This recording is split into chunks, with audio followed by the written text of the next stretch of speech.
2艘美军核潜艇直逼俄本土，乌获 AM-120 战力飙升。天降横财，美国掏空俄冻结资产，2年内要援乌546亿美元。普京的幕后谈判藏猫腻，逼乌各让4州加退北约才停火。预警机 17A 抵达波兰，德国援乌2套爱国者，驻乌空袭和防御。俄博主哀嚎，挡不住乌军铁拳。俄第98空降师师长被逼送死。普京为壮胆，急推失败导弹服役，宣称制裁无效。叙利亚代表团正式访问莫斯科，德军规模扩大 28%。精彩资讯马上开始。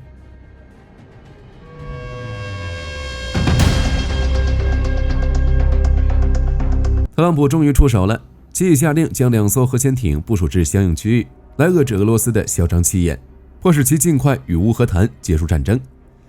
那这次会虎头蛇尾吗？当地时间8月1日，美国总统特朗普在其社交媒体真实社交发文表示，为回应俄联邦安全委员会副主席梅德韦杰夫的言论，也就是他俩之前在网络上的互怼，特朗普已下令将2艘核潜艇部署至相应区域，虽没指明具体位置，但据路透社和战争研究所的推测，大概率是靠近俄罗斯的地方。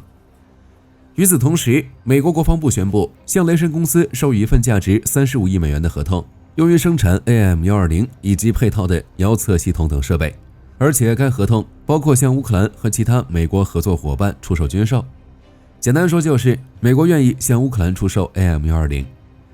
此外，据《纽约时报》披露，美国参议院正在准备一项法案，不仅计划动用被冻结的俄罗斯资产，在2年内向乌克兰援助546亿美元，还计划用法律手段保护乌克兰和美国之间的自然资源协议。简单理解就是，乌克兰可以据此来换取美国的武器装备。同时，为了保证议案通过，美国参议院还准备授予总统无需事先批准就可以向乌克兰转让武器的权利。更为重要的是，目前无论是民主党还是共和党都有不少议员支持该法案，但该法案是否能通过，还需国会进行最后投票。而且美国参众两院的大多数共和党人现在更倾向于削减对外支出，因此该法案能否通过还是未知数。但若站在乌克兰的角度，这还是一个好消息。而且在不久前，参议院委员会批准的8520亿美元国防法案中，就包括了对乌援助的10亿美元。委员会更是以26票赞成、3票反对的压倒性优势通过了该议案。接下来，美国参众两院将就此展开协调，再交由特朗普进行最终签署。如果后者否决的话，美国国会将再次发起投票。这里有一个问题，难道就因为梅德韦杰夫几句话，特朗普就破防，开始向俄罗斯动手吗？当然不是，原因有很多，但导火索火力军认为有2点。其一是特朗普8月1日下令部署核潜艇之前，克里姆林宫继续对美国进行核威胁。普京和白俄罗斯总统卢卡申科于8月1日会面，阐述了关于乌克兰战争的叙述和立场。其中卢卡申科直接批评了特朗普逼俄罗斯到谈判桌前并结束战争的方法，同时警告特朗普必须谨慎行事，不能自顾自地发号施令，尤其是对俄罗斯这样的核大国。卢卡申科是会阴阳的，但说到底，火力军认为其还是试图利用核力量来迫使美国和北约做出有利于俄罗斯的决定。而这种与卢卡申科互动间接发出的核威胁，克里姆林宫已经用过很多次了。而且若是这么看，梅德韦杰夫之前的言论可能也是俄罗斯核威慑的一部分，其目标仍是煽动北约决策者的恐慌，来阻止对乌援助。战争研究所同样评估认为，梅德韦杰夫的挑衅性和威胁性言论很可能是克里姆林宫自上而下协调一致的信息战略的一部分，甚至为了扩大战果，其还通过控制的媒体和博主、学者来对特朗普声明进行有限的回应，目标有2个，即批评特朗普试图淡化威胁，或呼吁俄罗斯做出同样的回应等。这里火力军举2个例子，如果有俄军事博主称特朗普没有具体说明美国潜艇的部署地点，暗示特朗普的声明可能是一个佯攻，这就属于淡化威胁；又或是呼吁配备核武器的俄罗斯舰艇和潜艇再次友好访问古巴等等，这属于做出同等回应。俄罗斯的回应让特朗普看不到自己推动和平的进展，自然要有所行动。其二是因为与欧盟贸易协定已经初步敲定，欧洲同意为乌克兰购买美式装备，特朗普自然要展现自己的诚意。如感到失望，开始批评俄罗斯，又或是上述付之行动的出动核潜艇等，那有了美核潜艇出动，俄乌会顺利会谈吗？仅火力军个人而言，还是比较困难的。俄罗斯或者说普京根本不吃这一套，不把他打疼是不会上谈判桌的。在与卢卡申科会晤中，普京重申了他在去年6月提出的和谈要求，即乌军必须完全撤出乌东4州，正式放弃加入北约的目标，然后俄罗斯才能同意停火与和平谈判。这进一步表明俄罗斯对和平谈判不感兴趣。同时，普京还为粉饰俄军的罪恶提出了根除所谓战争原因的理由，即俄罗斯安全受到威胁等。此外，战争研究所8月1日报道称，普京试图将和平谈判描述为取得进展，即俄乌双方积极的战俘交换。同时，他指责乌克兰故意放慢谈判进度，如普京声称，如果乌克兰愿意，俄罗斯愿意推迟谈判，以回应泽连斯基最近声明中提到的，在普京下台前，俄罗斯的战争要求不会改变。值得注意的是，普京表示，谈判必须在幕后进行详细对话，而不是公开进行，并且声称俄乌双方已经同进行镜头外谈判，只是这些工作组尚未开始运作。火力军不知道大家怎么想的，但普京的操作和言论让火力军感觉其可能打算利用这个俄乌幕后谈判来驳斥关于俄罗斯不参与和平谈判的报道。在行动上，俄罗斯或许会派几个低级代表团来拖延时间，以保持前线的战斗。因为从始至终都有一个令人无法忽视的俄罗斯要求，即俄方认为乌克兰现任政府是非法的，这一点不改变，俄乌和谈就很难有突破。相较而言，泽连斯基8月1日坦率表示，他仍然愿意与普京会面，没有那么多借口。乌外交部长安德烈·西比哈更是发表声明称，乌克兰希望在2025年结束战争。有意思的是，与普京会面的卢卡申科这时站出来力挺俄罗斯，认为俄罗斯能够比北约对乌克兰的支持更持久，并且能够通过缓慢而昂贵的推进夺取整个乌克兰。你没听错，缓慢而昂贵。卢卡申科声称，俄军正到处发动进攻，但却不是快速推进，而是缓慢推进。同时，卢卡申科声称，普京告诉他，俄军进展缓慢，居然是因为普京为乌克兰人民感到难过。这完全忽视俄军装甲力量这3年战争和乌克兰重大防御行动后退化的言论，让火力军大开眼界。或许在他们和俄军指挥官眼里，俄军士兵无论付出多大代价，哪怕推进1米都感到满意。战场方向，澳大利亚的预警机 E7A 首次抵达波兰，即将为乌克兰提供情报数据。同时8月1日，德国国防部称，德国将在未来几天向乌克兰交付2套爱国者防空系统，未来2到3个月内还将交付更多系统组件，以加强乌克兰的防空能力。而有着盟友的大力援助，乌军的远程打击并不含糊。据战争研究所报道，乌军8月1日袭击了俄罗斯多个地区，其中罗斯托夫州发生巨大爆炸，遇袭的是塔甘罗格的别里耶夫设计局和修船厂，彼得鲁西诺村的第325航空修理队和第708军事运输航空团基地，以及罗季奥诺夫斯卡亚泵油站。更多详细损失还有待进一步澄清。值得注意的是，据图片报报道，乌军还出动米格29朝比尔格罗德的列皮亚西夫卡投掷了 GBU-61炸弹，精准命中当地俄军的一个指挥中心，造成至少4起爆炸声。从空中的航拍画面看，空袭导致俄据点2栋建筑物被毁，正飘起巨大的蘑菇云。显然，俄军指挥系统被成功打掉。当然，俄军的空袭也在持续。据不完全统计，8月1日，俄罗斯发射72架无人机袭击乌克兰，乌军击落了其中44架无人机，没能拦截的无人机造成乌克兰9处地点被击中，详细战损有待进一步披露。不过，据商业内幕8月1日报道称，乌军的机动火力小组和国产拦截无人机可能无法有效拦截俄军新研制的高速戈尔3无人机。乌克兰专栏作家瓦迪姆·库什尼科夫对此表示，俄军的戈尔3无人机配备了大功率喷气发动机，使无人机速度能够达到每小时800公里，并且能够像巡航导弹一样发挥规避防空系统的能力。乌军一时间没有能力拦截，让俄军给乌克兰平民带来了巨大伤害。战争研究所则评价称，打了3年多的俄军武器装甲有了明显的退化，俄军今后可能会越来越依赖改进的远程无人机，学习乌军用数量突破乌军的防空系统，对乌克兰城区造成更大伤害。目前，乌军主要使用盟友提供的防空系统和 F-16来拦截俄军的远程导弹和无人机袭击。俄军是否有能力大规模生产戈尔3这样的无人机，火力军将持续观察。苏梅战场，乌俄继续保持反击态势，且得到了俄频道的承认。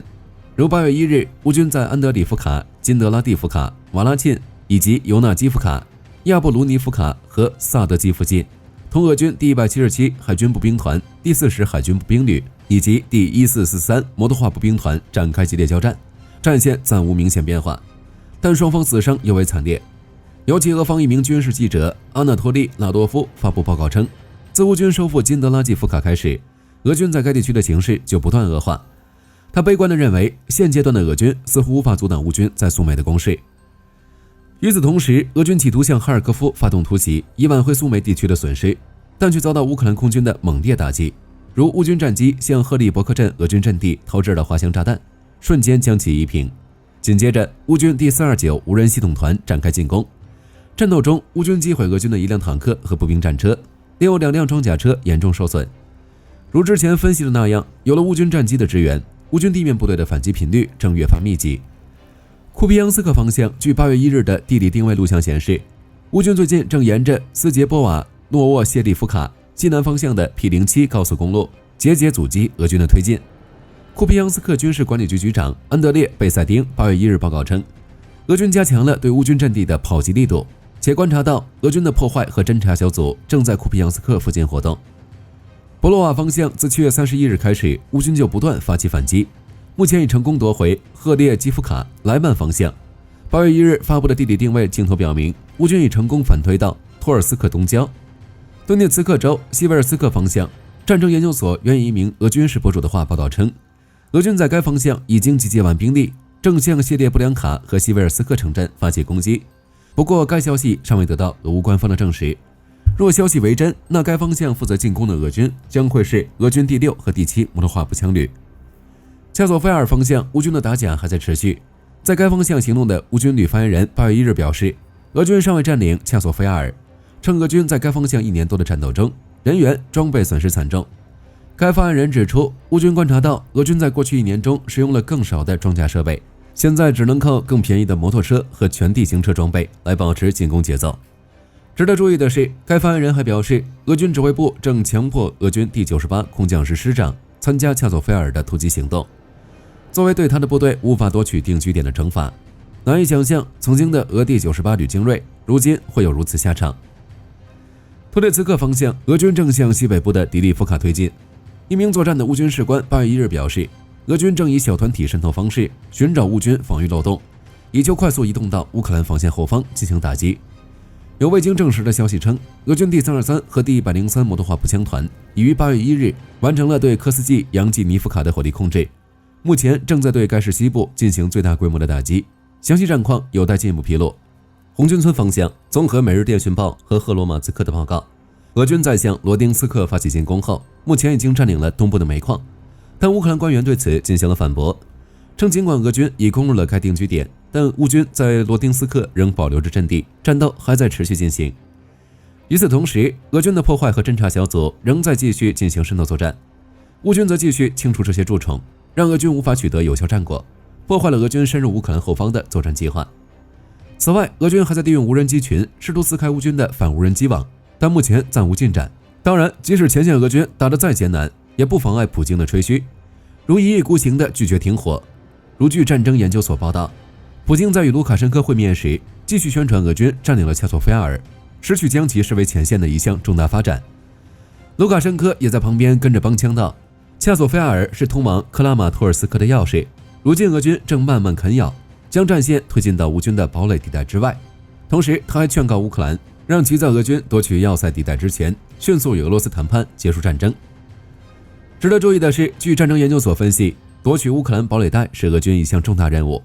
因为堡垒带也是夺取乌东四州目标的一部分，而且拿下乌克兰堡垒带之后，俄军无论是继续进攻还是就此停火，都有一个非常不错的固守据点。因此，普京可能会不惜在特朗普规定的8月8日最后期限之后，继续在乌克兰展开军事行动。目前，俄军正在扩大其在康斯坦丁诺夫卡西南部的突出部，以支持未来从西南方向攻击或包围康斯坦丁诺夫卡或更大的堡垒地带。但从目前的战役地图上看，仅夺取康斯坦丁诺夫卡可能就需要花费长达数月甚至数年的时间。大家别不信，俄军花了14个月才不完全占领了恰索菲尔，而康斯坦丁诺夫卡的面积是恰索菲尔面积的 3.6 倍。拿下这里，俄军恐怕要付出更长时间，但时间恰恰不站在俄罗斯一边。随着特朗普关税政策落实，俄罗斯经济将不足以支撑其继续作战。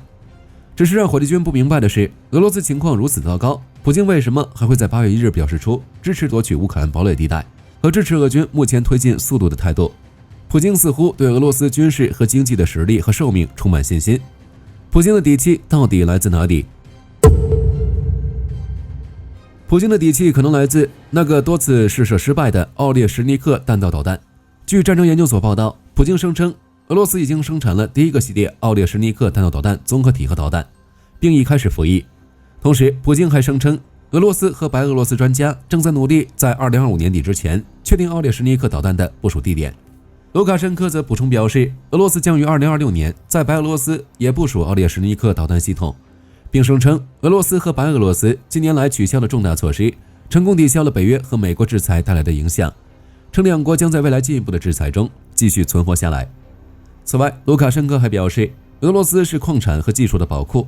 俄罗斯和白俄罗斯将向北约证明自己的能力，不担心制裁。对此，战争研究所分析认为，普京和卢卡申科8月1日关于奥列什尼克导弹的声明，是试图摆出军事实力的姿态来说服特朗普不要兑现他对经济影响的威胁，同时通过声称制裁对俄罗斯经济没有影响，来阻止北约对俄罗斯实施额外的制裁。俄乌结局究竟会如何？火力军将持续关注。俄乌战争之外，中东局势与其联系日益加深。据路透社报道，叙利亚外长西巴尼抵达俄罗斯，并同俄外长拉夫罗夫会面。值得注意的是，叙利亚的防长卡斯拉也抵达了莫斯科，计划和俄罗斯防长别洛乌索夫举行会晤。这应该是自去年叙利亚发生政变后，叙利亚首次派出正式代表团到俄罗斯展开接触。从双方利益点上看，俄罗斯显然是想保住其在叙利亚的军事基地。不过，通过这几个月的观察，叙利亚明显已经倒向北约，特别是土耳其。而鉴于土俄之间的恩怨，双方会让叙利亚的局势变得更为复杂。俄罗斯在叙利亚的军事基地恐怕很难保住。现任的叙利亚总统朱拉尼似乎想在各方之间保持平衡，如之前面对以色列的空袭，都选择了息事宁人。不过，这种平衡能维持多久，想必大家也不看好。特别是在中东和俄乌的形势都愈加对立的情况下，截至目前流出的消息还无法确定叙利亚和俄罗斯的接触有多深。但无论如何，这对前总统阿萨德都是天大的坏消息。这意味着阿萨德可能随时会被当作筹码遣返回叙利亚。与此同时，以色列在中东的打击行动并没有完全停下，以空军进击空袭了黎巴嫩南部，理由是稍早时候此地的真主党曾高调表示拒绝解除武装，甚至威胁还会继续发起破坏。但话音未落，以军的战机就发起连续的轰炸，击毁了对方的武器仓库。至于加沙的哈马斯，各方都已失去了耐心，加沙的形势即将迎来重大变局。上一期火力军提到，特朗普宣布自8月1日起对印度征收 25% 的关税加罚款，罚款理由是印度从俄罗斯购买大量能源和武器。印度也第一时间展现合作态度，不到24小时就宣布停止购买俄罗斯石油。而据最新消息，8月1日，4艘载有俄罗斯石油的油轮在印度西海岸停运，结果被印度拒收。根据船舶追踪数据，这4艘油轮分别是阿喀琉斯号、埃利特号、德斯坦号以及霍莱号，其在俄罗斯普里莫尔斯克港和乌斯季卢加港装载乌拉尔原油，运抵印度后被拒收。目前2艘停泊在印度最大炼油厂所在地西卡港附近，另外2艘则停泊在加姆讷格尔港附近。由此可见，在美国和欧盟的压力下，印度不得不做出明智的选择。印度审时度势，与美国保持一致，转向其他地方寻找石油来源。俄罗斯石油确认失去印度市场。当然，对俄罗斯而言，更大的不幸来自石油运输国组织欧佩克，其连续5个月增产。欧佩克有可能在9月继续大量增产，特别是沙特、阿联酋和科威特正准备加大产量，同时降价，以在市场上彻底取代俄罗斯石油。值得注意的是，在特朗普与欧盟达成的协议中，就包括欧盟在未来3年购买美国7500亿至1万亿美元的石油和液化天然气。说实话，特朗普确实会做生意，在美国优先的前提下，向盟友卖武器、能源，客观上帮助欧洲尽快与俄罗斯能源切割，帮助乌克兰增强军事实力，同时也对俄罗斯施压，逼迫其往谈判桌上靠。一边是俄罗斯能源被制裁，失去欧盟亚洲市场，一边是欧佩克、美国抢占能源市场，俄罗斯能源收入将大幅减少，这已经是不争的事实。若是再加上国内大规模预算赤字，还有通胀和维持战争需要大量资金，俄罗斯还能好吗？德国战车不是吹的，在别国还在纠结预算太多时，德国都已经开始行动了。除了大批购买武器装备外，在募兵上，德国人也积极响应。